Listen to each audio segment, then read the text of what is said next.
Valsad railway police મથકમાં નોંધાયેલા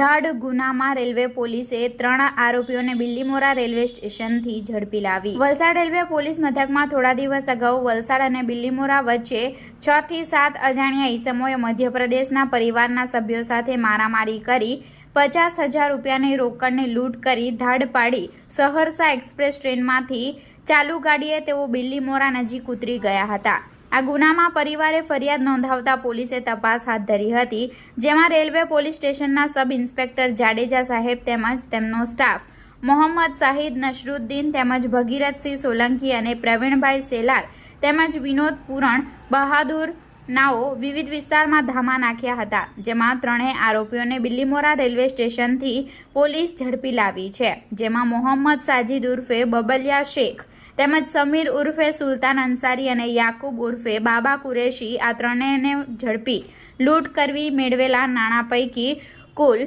17,460 રૂપિયાનો મુદ્દામાલ રિકવર કરી આગળની તપાસ શરૂ કરી છે।